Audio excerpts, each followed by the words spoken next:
delusional misconduct by others.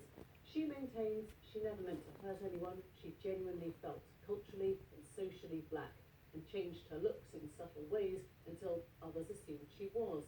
In a long-awaited book, in full colour, she rejects the concept of race, calling it a political construct, and says she believes in racial fluidity. We'll hear the exclusive broadcast interview she gave to me from her home in America in a moment, but first, a reminder of her story. This is Rachel Dolzeal as a child, fair-haired, pale skin, born to deeply religious authoritarian parents in rural Montana. In her book, she describes a miserable childhood, regular beatings and punishment. Once, she explains, she was even forced to eat her own cold vomit. When she was an adolescent, her parents began adopting black babies, 4 in all, which she looked after and adored. As soon as she could, she headed to college in the Deep South, lived in a mixed community, and began to think of herself as black, modifying her appearance to reflect it. She worked for civil rights, gaining prestigious posts in African American groups. She'd stopped trying to explain her race, let others think what they liked. A question about that? Yes, ma'am. Then one day, as local head of the NAACP, America's largest civil rights activist group, she was giving an interview on their work when she was asked a question out of the blue. Are you African American? I don't understand the question. The response went viral. Her life was then to change beyond recognition. I identify as black. Treated as a pariah, vilified by both black and white communities, she found herself fired from her job, unable to find work, raising her children as a single parent on the breadline. She maintained she did nothing wrong. She felt black. To have said differently would have been to lie to herself. What to make of her story then? A confused woman, product of a terrible infancy perhaps, literally desperate to escape her own skin, or the start of a bigger conversation about whether people really can self-define their own race. I caught up with her in her home in Spokane, in Washington State. And in terms of your own story, you write, as soon as I was able to make my exodus from the white world in which I was raised, I made a headlong dash towards the black one. So it was a choice for you to leave that white world and head to the black world. Yeah, I definitely did not feel at home in the family and in the white world. It felt foreign to me, and it felt uncomfortable and awkward to be there. And it also felt oppressive because I had to constantly mask and subordinate and repress parts of myself in order to just kind of survive socially. You describe a pretty horrific childhood, one of punishment and negligence and very little love.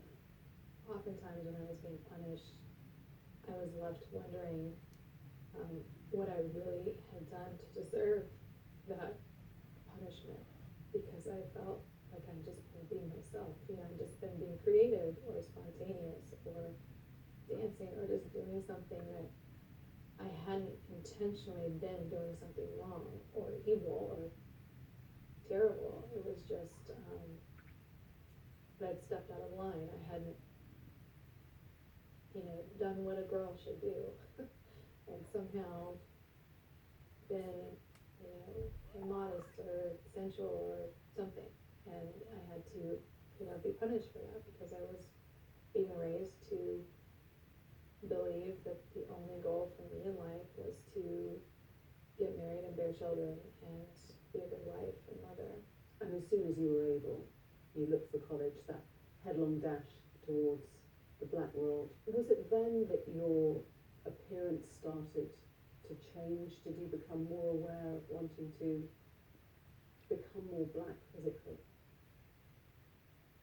Well, when I was in college, I was constantly, kind of trying to explain and defend who I was, because a lot of people saw me as either mixed or albino or light-skinned black, whether or not I had braids, like regardless of my hairstyle, because I was in the Black Student Union and I was always fighting for racial and social justice, which wasn't typical for white Southerners to do. So it was kind of glaringly not fitting the mold of whiteness in the South.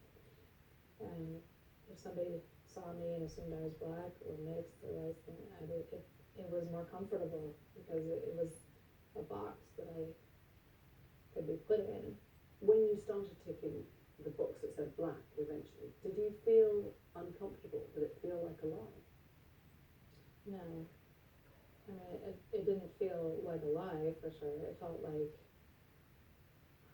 a true representation of who I am and what I stand for. Because in race, even though race is a social construct in America, there is a very clear color line, there's a very clear divide, and you have to take a side. Like, I stand on the black side of issues, philosophically, politically, socially, and for me to not check that box, I felt like would be some sort of a betrayal of not only who I am, but also the community I affiliate with. But a lot of people might say, I sympathise with everything that the black movement stands for, yet I recognise my own ethnicity. You didn't. Well, in that case, people would be agreeing with the idea that race is biological. The idea of race is a lie. So how can you lie about a lie? The criticism that came was that you were trying to culturally appropriate a black experience that you couldn't have had because you never lived through it. What's your response to that criticism? I understand that, given what was presented, I understand how people can come up with those conclusions. But I do feel like just because I didn't have a lived experience being seen by other people as a black girl, a black young woman, for years of my life, I was seen as a white woman, as a white girl. That doesn't mean that I didn't have any experiences. I couldn't self-define as Chinese just because I had a passion for Chinese culture. Mm. Well, I think that to some extent that's right, because we don't have a choice in how we are born and who we are. And so to embrace and fully own who you really are, I think is something that we encourage, from children's movies to the most inspirational books, and whether fictional or accurate. I think that we tell everybody, be who you are, be proud of who you are. And this is truly who I am. But do you think you had a choice? Did you have a choice to be black? I was born as who I am, and that includes how I feel and also what I look like. And so I don't think that I have a choice in that. You've drawn parallels with the transgender community, that you should be able to self-define racially in a way that many trans people self-define their gender. Yeah, well, and actually, many other people have drawn those parallels too. And I kind of have seen it as somewhat useful, just because gender is understood. We've progressed, we've evolved into understanding that gender is not binary, it's not even biological. So you believe in a concept of transracial? Well, I believe that the word transracial has become socially useful in describing racial fluidity and identity. Do you think, though, that the world will come round to your way of thinking? Or do you think you'll always be viewed as the pariah, the white woman who wanted to be black? I don't know. I don't think that that's for me to hope for or predict. I really don't know where we're headed. I would hope. Describe for us now what life is like day to day. You can't get a job. You don't have money. Yeah. Was that all as a result of it? Yeah, definitely. It was a result of me being discredited, basically called a liar and a fraud and a con, and people not trusting my work, and not just my identity, everything that I did, including my resume, was called into question. Where was the worst criticism for you? What hurt most? I would say that the biggest attack was from, of course, through the parents and the white media and the white police and the white establishment at large really dealt the biggest blow. But the criticism that hurt the worst was from the Black community, because I still feel like that's home for me. And even if I get evicted or get pushed to the fringe, or some people don't see me as part of that group, it's still where I feel like I fit and where I feel at home. So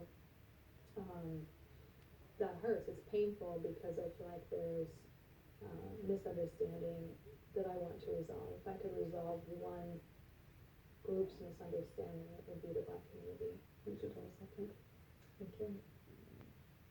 With me now in the studio is Gillian Kinoani, who's an equality consultant and writer. Very nice to have you here. You listened to that interview with Rachel Dolezal. What did you make of her there?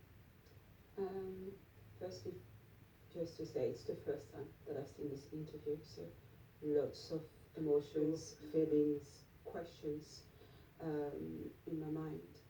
But perhaps the first thing to establish is that what is called transracialism by Rachel Dolezal concerned three main socially developed and oppressed groups, namely Black women, trans women, and people who find themselves at the intersection of the two.